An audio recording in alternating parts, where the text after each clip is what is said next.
Hello everyone, hope you're doing great. So our today's topic is going to be on daily current affairs which is related to the 2nd and 3rd of January 2025 and इस दिन जितने भी हमारे important events हुए हैं जो भी आपके एग्जाम पर्सपेक्टिव से इंपॉर्टेंट है उन सभी के बारे में आज हम डिस्कस करेंगे। यहाँ पे आप देख सकते हैं कितने सारे इवेंट्स हुए हैं इन दिनों में।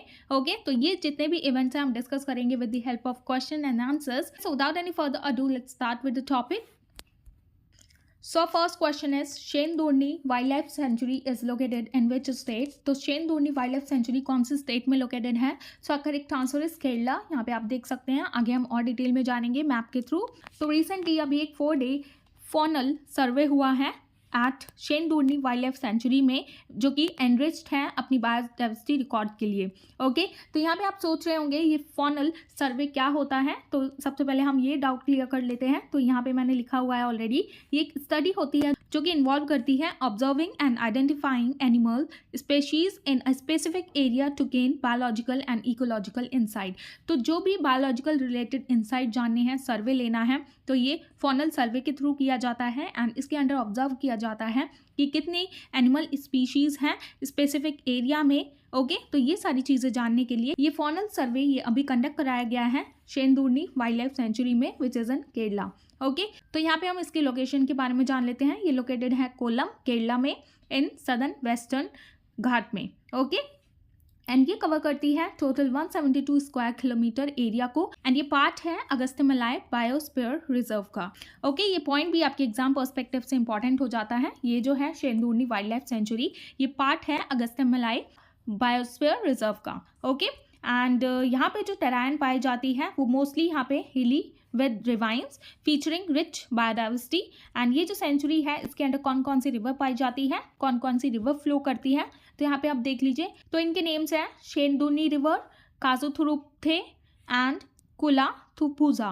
ओके, एंड ये तीनों ही मर्ज हो जाती हैं एंड बनाती हैं कलादा रिवर को। ओके, ये तीनों रिवर मिलके कलादा रिवर बनाती हैं, ये भी पॉइंट आप याद रखिएगा।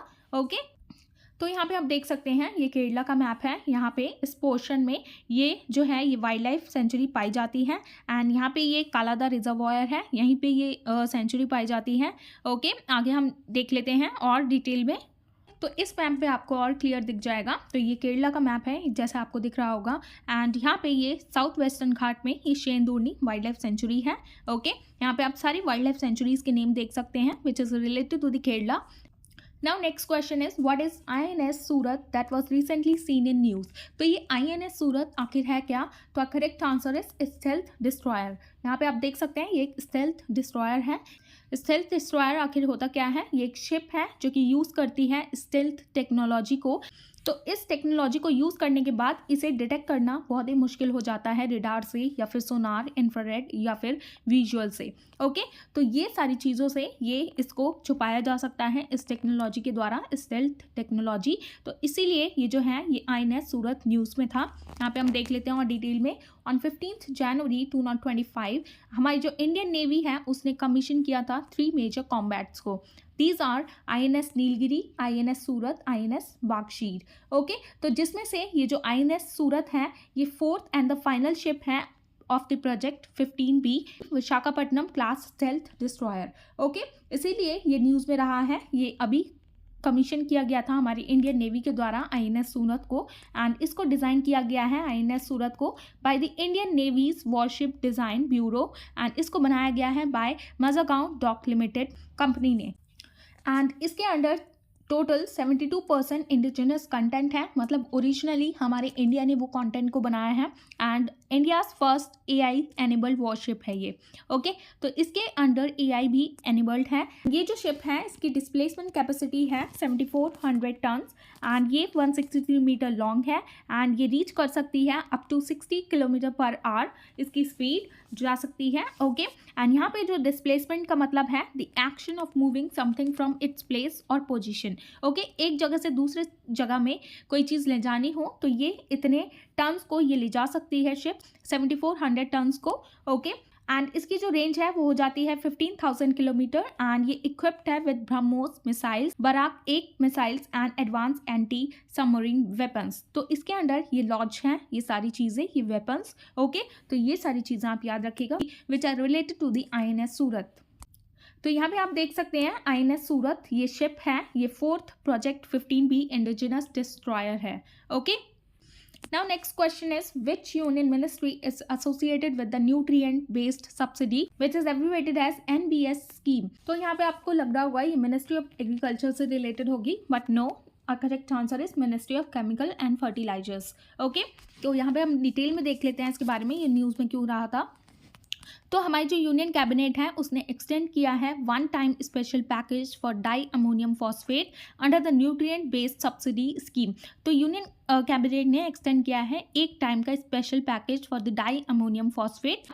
तो ये डाई अमोनियम फॉस्फेट आखिर होता क्या है ये हम डिटेल में जान लेते हैं। ये एक सेकेंड मोस्ट यूज फर्टिलाइजर है हमारे इंडिया में, जो कि आता है आफ्टर यूरिया। तो फर्स्ट नंबर पे जो फर्टिलाइजर यूज किया जाता है हमारे इंडिया में तो वो होगा यूरिया, एंड सेकेंड नंबर पे हो गया है di ammonium phosphate. Okay, and ये रिच है नाइट्रोजन एंड फॉस्फोरस में, एंड ये जो है इसके अंडर फॉस्फोरस है DAP में, विच stands for di ammonium phosphate, जो कि प्रमोट करता है रूट डेवलपमेंट एंड एक्सलेरेट करता है प्लांट ग्रोथ को, मतलब प्लांट को तेजी से ग्रो करने में मदद करता है, उनकी रूट्स को भी। ओके, इसीलिए ये जो यूनियन मिनिस्ट्री है ये one time special package offer कर रही है फार्मर्स के लिए, ये डाई अमोनियम फॉस्फेट देने के लिए। ओके, एंड इसकी और क्या खासियत है, ये डिसॉल्व हो जाता है सॉइल में क्विकली, एंड ये रिलीज करता है एसेंशियल न्यूट्रिएंट्स फॉर प्लांट्स, मतलब प्लांट्स को ये एसेंशियल न्यूट्रिएंट्स प्रोवाइड करने में भी मदद करता है, जिसकी वजह से उसकी रूट डेवलपमेंट होती है एंड उसकी प्लांट ग्रोथ को भी एक्सलरेट करता है।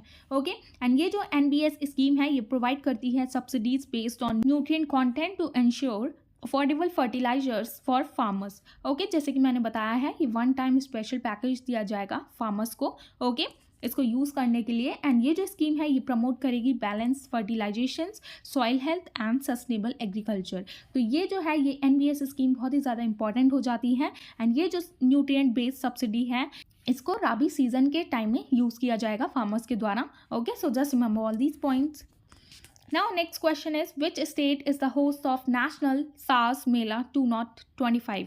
Okay, तो कौन होस्ट कर रहा है नेशनल SARS मेला को 2025 में? सो करेक्ट आंसर इज केरला। तो इसके बारे में हम डिटेल में जान लेते हैं। ये जो नेशनल SARS मेला है ये कहाँ पे ऑर्गेनाइज किया जा रहा है, इसको ऑर्गेनाइज किया जाएगा चेनगनूर केरला में from January 28 to 31। Okay, at Chengannur municipal stadium में। ओके, एंड इसको ऑर्गेनाइज किया जा रहा है बाय कुडुमश्री मिशन के द्वारा, जो कि प्रमोट करेगा rural products on a unified platform. Okay, and ये जो मेला है इसके अंडर फीचर किया जाएगा 300 स्टॉल्स फ्रॉम 28 स्टेट्स, मतलब टोटल 28 स्टेट से 300 स्टॉल्स का एग्जीबिशन किया जाएगा इसके under, including 200 from Kerala. And इसके अंदर क्या क्या दिखाया जाएगा एग्जीबिशन में, handcrafted items, jewellery, textiles and home decor, जो कि बिलोंग करेंगे टोटल 28 स्टेट से।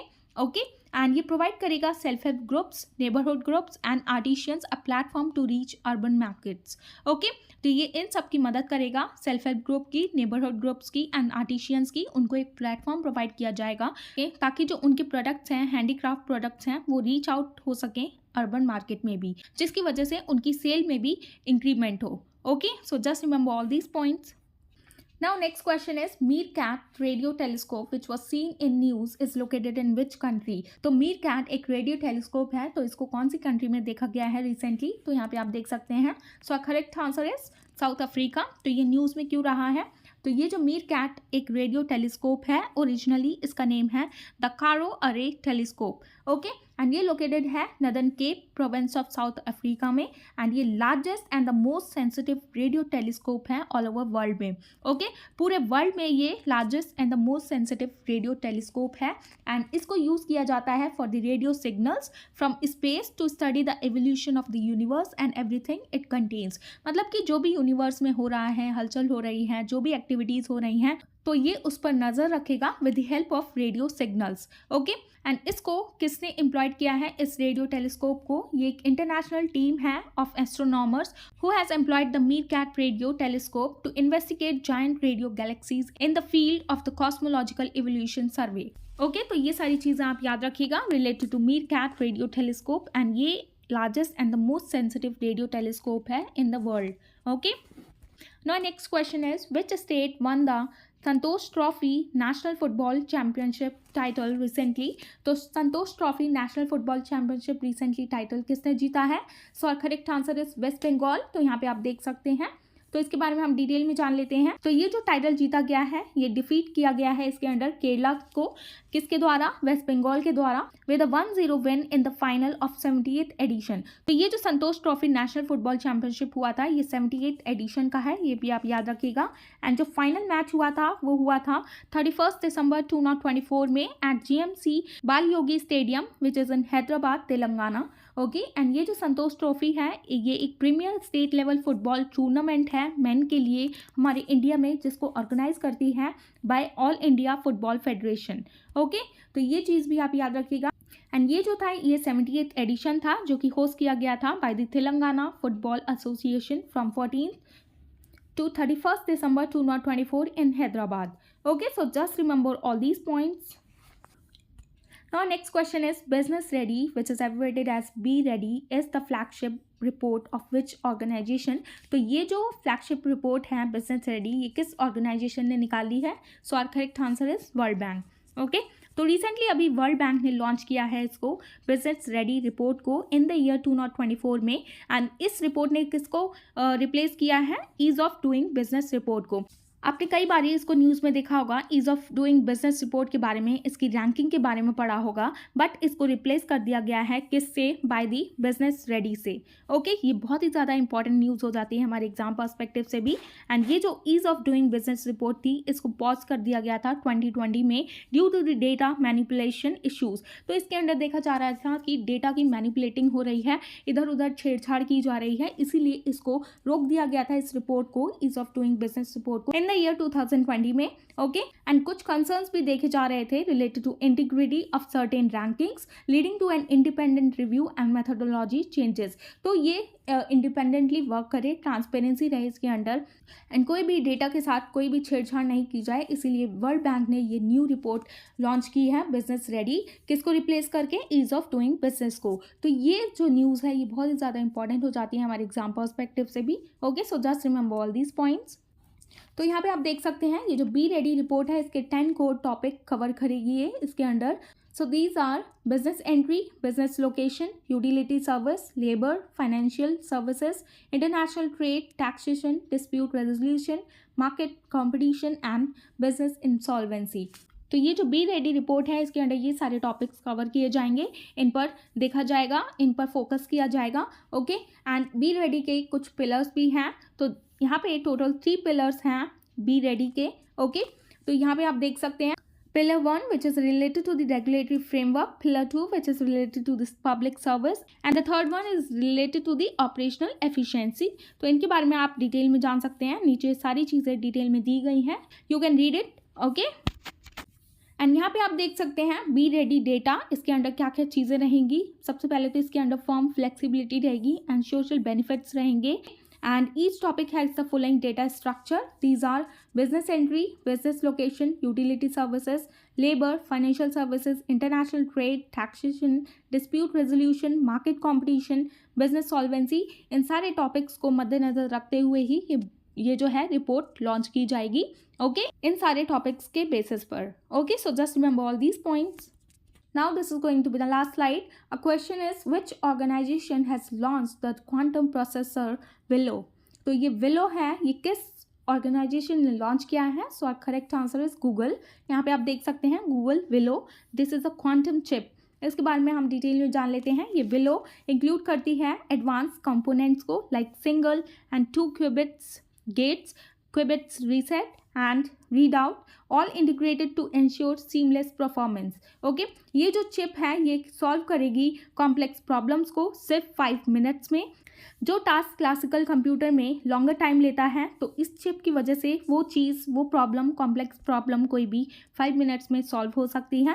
एंड ये चिप फीचर करती है बेटर एरर करेक्शन को, faster performance than other quantum computers. Okay, तो बेसिकली इसका क्या मेन फोकस रहेगा? टू बेटर एरर करेक्शन, जल्दी से जल्दी ये सारी चीज़ें एरर करेक्शन करेगा, फास्टर परफॉर्मेंस की जाएगी इसमें।